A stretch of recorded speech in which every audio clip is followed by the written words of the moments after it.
Welcome to the RSG's F1 podcast. Today it's about the Mexican GP, so it's a review of Mexican GP. And I'm your host, ABD, joined by Mr. Ham. Mr. Ham, how are you? Hi there. Hi there. I'm doing good. How are you, BD? Very good. What an amazing race in Uh, Mexico. yes, it was a brilliant one, to be honest. A brilliant one. Lot of battles from, Lot, like a lot of battles, a lot of drama. yeah, Uh, It was the least expected things that had happened in this race. Like it was a beautiful, it was amazing. A absolutely. fun-thrilled match, a Absolutely. fun-thrilled race. Absolutely. And what a win by Carlos Sainz, right? So he had one of the Uh, perfect weekends, starting from FP1. He was like, churning in all those wonderful laps. He was on it all weekend. oh, yeah, true. I do agree. I think he did mess up in the starting over there. But then he caught up. He had a brilliant overtake by Sainz over there over Max. It was beautiful, beautiful. He had no throughout the race, perfect. The weekend, the race, had a perfect one. He even had a beautiful pit stop as well. He Yeah, had like a 30-second window between Charles and him. So he had a big advantage. He did beautiful. absolutely. I thought Yeah. like even in Austin, Charles was a little bit lucky in that first turn. Otherwise, Sainz would have won that one too because he Uh, qualified Charles. Uh, yeah, true, true. So he's on a roll at the moment, which is great to Yeah, see. But again, really unfortunate that he won't be at Ferrari next season. next year. Exactly. Do you think Ferrari is going to be regretting this decision now, signing in Hamilton? Come on, he is a seven-time world champion. Apart from that, you know, I don't know. We'll see how Hamilton performs, but it's yeah, it's a bet that Ferrari have taken, and they'll just have to wait and see how that pans out. exactly, But Sainz, is in sync with all the Ferrari engineers. He was, key in building this car to where it is now, so I'm sure they're going to miss him. But it's what it is. Yeah, we'll have to see him drive in Williams next season, which is a shame, but let's see how that goes. But again, exactly. Yeah, true. he's one of those calm, cool guys. There's no bells and whistles around him. He just comes and does his job, which is something we're going to miss next season, I think. Yeah, I do agree. I do agree. Come on, like it's amazing. He is a really good race car driver over there. One of the finest by Ferrari as well. Yeah, He's proving his team that he's also a world champion type of a driver. He should not be, you know, put aside, and not as a number two driver over there. He's proving absolutely. that to the team. Yeah, beautiful race by him. Like beautiful. Like overall Ferrari did kind of did have a really good weekend because as you can see the constructors championship right now, Yeah. Ferrari has overtaken Red Bull. Yep. And So I don't know if you heard Zach Brown saying they're more worried about. Oops. So yeah, Zach Brown was saying, he's more worried about Ferrari now, getting closer and losing the constructors championship, and it looks like it, right? So they have a really strong car, and both the drivers are performing really well. 1-2 in Austin now, 1-3 in Mexico. exactly, exactly. I totally agree with that because uh, Ferrari out of nowhere has been performing really well. The pace of the car is actually brilliant. So I think uh, it is the reason why McLaren is starting to worry about Ferrari over there. It's a genuine thing to be worried about because after they have went past ahead Red Bull, they were in a good stance. Now they're not even afraid of Red Bull. Yeah, It's completely Ferrari, and they have started showing their dominance. I Yeah, think Ferrari coming, it's like I think it's a 29 point difference between the constructors battle between Ferrari and McLaren over there. correct. Yeah. So I think, it is a huge race that's going to be towards the end of the season. Yeah. We've got Yeah, I was going to say I wouldn't mind Ferrari winning the constructors and McLaren winning the drivers. That'd be that'll be huge. That'll be huge. We are not just going to be witnessing a driver championship towards the end. We're going to be even witnessing a constructor championship. yeah, It, it is huge. It is huge, and I think Red Bull went down solely because of Perez over there. yeah, They had a really good race start towards the season, and purely Max that has been carrying the team. Now this has actually given Perez an edge. The performance by Perez over the couple of races, not couple, most of the races has put down Red Bull in a yeah, very bad situation. yeah. He finished last at his home Grand Prix. I don't think it can get any worse than that. Uh, Exactly, exactly. Yeah, it's a poor performance by Perez. Even he attempted for the fastest lap, but then still, that didn't work out. that didn't work out. That when it went to Ferrari by Charles. Yeah, I think it's high time people start considering. I mean, Red Bull start considering another person for their seat because he is pulling them down like crazy. yeah, From being on a constructor championship team, they are now in P3 in the constructors. yeah. Talking That's a talking about Red Bull, I think Sainz's, perfect win was sort of overshadowed by what happened in the first few laps between Lando Norris and Max Verstappen. What do you think about that battle? I thought it was a bit over the limit. What Max did in those two corners. Did you think those 20 seconds penalty was you know did justice to what he did in those two corners? To be honest, the 20-second penalty is actually required for Verstappen. So he should be, he should be shown that even he is one among the racers. He does not have an advantage over anyone because we can clearly see him pushing off Norris multiple times over there. Like even in the previous race, he's done the same, and then Norris was in fact given the penalty for overtaking outside, which was purely, what do you call it, unjustified over there. Yeah, Because if you, I've been seeing videos, I've been seeing all the what do you call it, posts. Like Russell did the same thing, and against Russell Bottas. got the Yeah, yeah, and Russell got the fine. I mean the penalty over there because okay, Bottas did not overtake from the outside, but still he was pushed out. yeah, He got the fine. Okay, makes sense. But then here, Norris got the penalty because he overtook, which was which is what he was doing. yeah, yeah. Because he was pushed out. Yeah, Exactly. What else was he supposed to do? yeah, yeah. And The past couple of races, Max has been doing that. He's been trying to avoid those situations, but then this time, the FI has caught up to him. yep. He's not just really got the 20-second penalty, even he's got two penalty points as On him. well this year for Yeah, that. yeah, The same issue. So I think it is a very valid penalty for him because that was not just him. But then his comeback drive after getting a 20-second penalty, after him finishing that and getting back into the points was massive. That was actually an impressive drive. But then it was a deserving penalty for Max over there. yeah, Totally yeah. agree. Yeah, totally. I don't know if you remember, I messaged you saying I don't think Max want to let Norris pass. He'll let everyone else pass him, but not Norris. Not exactly, exactly.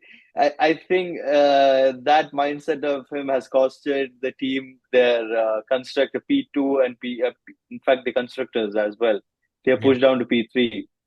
yeah, If Max wasn't that stubborn and you know, hadn't fought with Norris like that, Leclerc wouldn't have gotten ahead of them.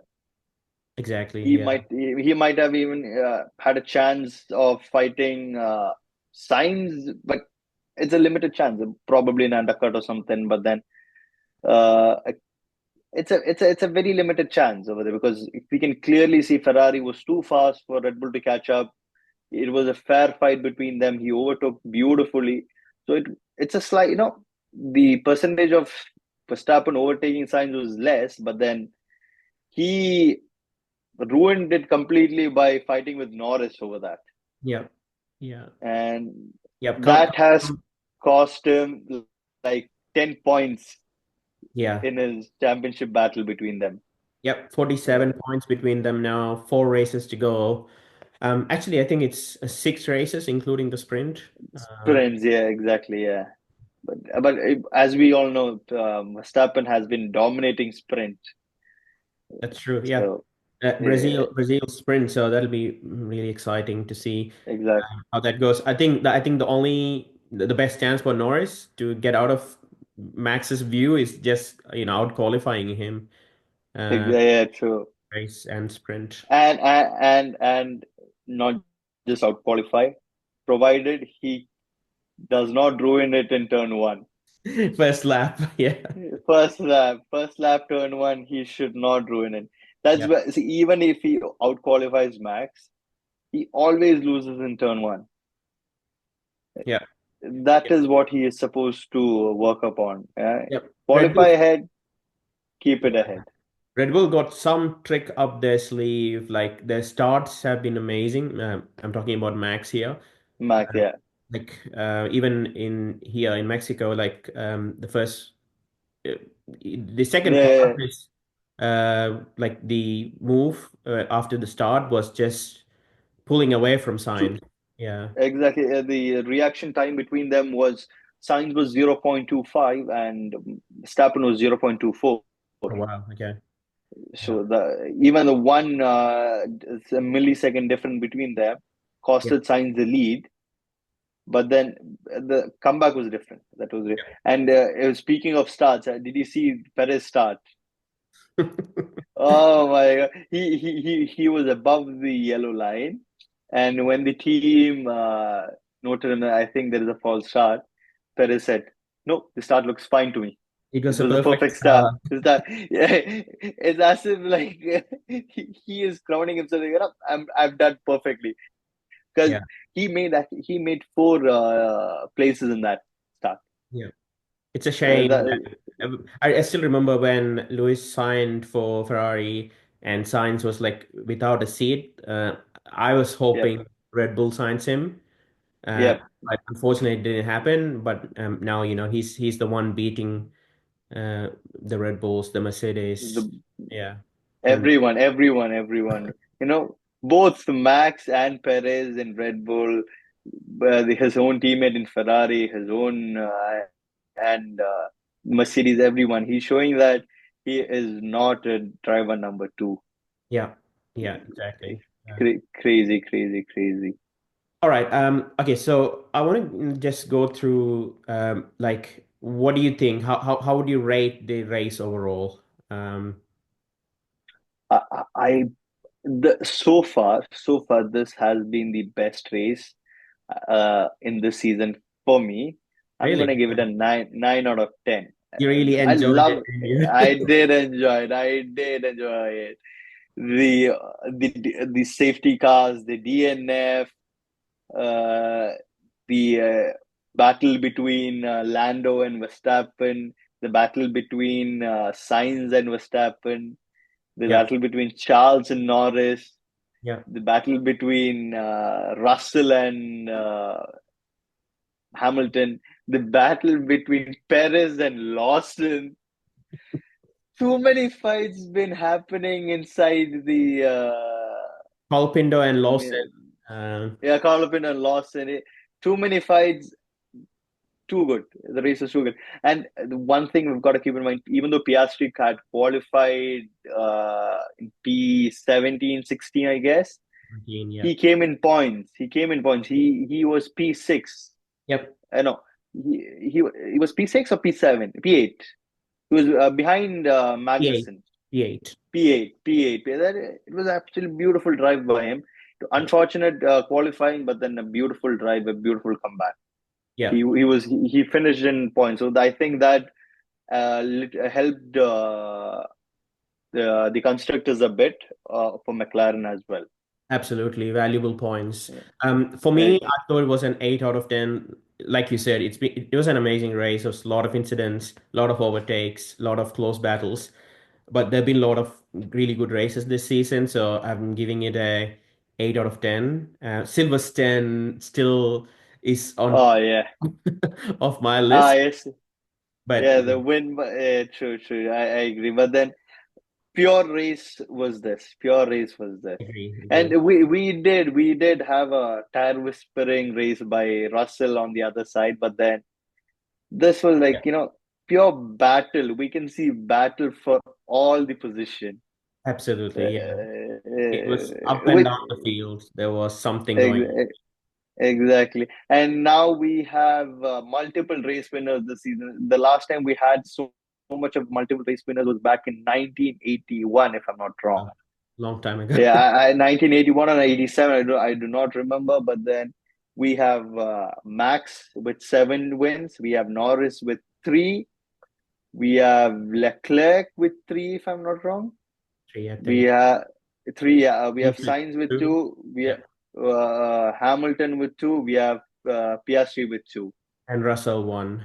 Russell won. Yeah, Yeah, so many winners. the Yeah, so many winners, but then multiple winners are 6. yeah. Wow. Yeah, Yeah, it's a absolutely. mega race. This has proved that this season is very unpredictable. Yeah, Anything can happen anytime. yeah, absolutely. For Which is people who great. are not, yeah, for people who are not following the season, you guys are missing out a lot. That's all Absolutely, I've got to absolutely. All right, so say. let's go for your best drive, Ham. So I think I know who it is from how much you have talked about, or we have talked about this guy in this episode. So who's your best drive? Go for it. Signs all the way, as you can see over here. Yeah, wait, so yeah, yeah, yeah. You see him getting him sprayed out. Yeah, you got that. Signs all the way. Signs all the way. Absolutely. What a Uh, drive. What a drive. We talked a lot about him. exactly. We overshadowed everybody with signs this time, but Absolutely. Even our yeah, but background. exactly. I think it's worth it to discuss about signs overall. Yeah, it was Yeah. worth it. Yeah. What Okay. about you? Who do you have? I have gone in a different direction. Uh-huh. Yeah, no disagreement with science, one of the perfect races ever. But I want to bring someone from, the bottom of the field who has done Yeah. so well in the last two races. And this race, he managed to grab some, really good points, and that's Magnussen. Oh He yeah. doesn't have a seat for next Agreed. season. This is probably his last season in F1, but this was one of his best drives. Beating Hulkenberg, who is a really strong driver and a True. teammate. But he had a clean qualifying, clean race, and a lot of points in the bag for Haas. So that was really good to see. And I don't know if this is related, but Haas is also using F1 engine and parts. And Oh, okay. I have a feeling, because Ferrari is performing really well, it coincides with what Haas are doing. But also on the True, other true. side, you have Stake F1, who is also using Ferrari engine, The not same. doing so well. They have not utilized it very well. Yeah. But then I think the penalty given for Magnus in couple of races, he had one race ban. I Yep. think that has That is so true. Yeah. that He has black. okay, the comeback for him was a Yeah. mega one. Beautiful race by Maga. I do totally agree.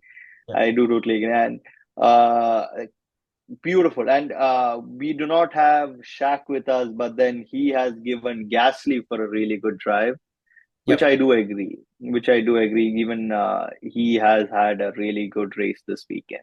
Yep. And tough And season, and every point counts for them. So, yeah. exactly, yeah, true, true, true, true. And never. I think this we have spoken about Max, we have spoken about Perez. I think we all agree the Red Bulls had a tough weekend, and I can see the stats over here, uh, we have Perez and Verstappen as the worst drives for all three of us. I've And Red personally Bull as given the worst. Verstappen. Yeah. Exactly. Red Bull overall, everybody's given Red Bull as the worst weekend this season. I mean, this race, and I have Verstappen as mine, and you guys have given Perez. So we totally agree with that. Personally, saying Verstappen with a 20-second penalty, constructors on the line for the both team and driver. This is, Yeah. a terrible weekend for them. Yeah, agree. The only positive that I can see for Red Bull is the qualifying. So it looks like Max has come back in the qualifying pace. Like he finished Yep, P2. Even in Austin, he was on the top in qualifying. So that's qualify the exactly. only sort of positive direction they have taken after that 1 month break, which is going to be, I think, a bit of a pain for Norris, but let's see how that goes in Brazil. Yeah, true. But then qualifying pace is not the end. You need race pace Yeah. because the qualifying pace they are actually running on low fuel. That is actually a brilliant thing for I mean for Red Bull, especially for Verstappen because he's able to secure a place in the start of the race. But then the race pace by them is actually very poor, so they have to work upon that. I Yeah, think absolutely. four more races towards the end of the season. If they do not bring up something, they are going to lose both driver and the Constructors. construction team constructors as well. Cool. Okay. Best team. I've gone for Ferrari. How about you? Ferrari as well. Ferrari all the And way. Shaq has gone for Haas. Sheriff has, but I do agree because while watching the race, it's very rare to see both Hasses in top 10. Yeah. It's I remember like I think it was in 2015 when Haas joined F1. Join. They Okay. were performing so well. Like they were finishing P5, P6. It Yeah, reminded me of initially. those days. Yeah. Now, I think with the we'll be able to see more of Haas in the top 10 positions this time. But then they had a really beautiful race, especially Magnussen. We all agree with that. So, Absolutely. and without saying, Ferrari had the best weekend so far because they have gone up in the constructors. They are just 29 points behind McLaren. So it is going to be a I race have to I have watch. a question. I have a question for you. Yeah. There was one person after the race in Mexico who had a big smile on his face. Uh, Okay. it isn't a Ferrari driver, it's another driver. Can you guess who that is? Easy. Hamilton. Easy guess. Hamilton. Him seeing the performance of Ferrari, he is like, I have taken a really good decision moving to the red. Yep. So Can't wait. Can't we wait. we can see the Hamilton pose In the Reds. the pose in the Reds. Hopefully we can see him back at winning. But then this time next year he's gonna be having a tough teammate as well, who's Absolutely. not gonna let go anything easy. Yep. So, but then it's gonna be a beautiful Yep. turnaround for As Hamilton. long as they have a strong car, I think it'd be a great. And a good strategy to keep that going. Absolutely. Yeah. Also, Yeah. However good the car is, they need to work on the strategies. So far, it's been good. If they take this more ahead, I think we can see a chance of Ferrari winning a constructor championship. absolutely. There you go, guys. Flying Ferraris. And that's the end of the Mexican GP. We forgot to mention one more thing, AVD. It was the 400th race for Alonso, Well, which ended in DNF. Unfortunately, yeah, it was a shame to see Alonso couldn't finish his 400th race, but what a legend. He's going to continue in Aston Martin next year. Hopefully they Yeah. have a better car. Hopefully They've it's got Newey. I'm pretty sure we can see Alonso going like crazy rocket speeds over there if they provide them with a good car. fingers. Fingers crossed for Alonso and Aston Martin, and I'm not sure about Stroll over Yeah. Let's there. see. He's not going anywhere. So He's not going anywhere. Exactly. Yeah. awesome. There you go, Uh, guys. That's the Mexican GP review. Hope you enjoyed it. We'll be back with the Brazilian GP preview soon. Until then, bye for now. bye bye, guys. See ya.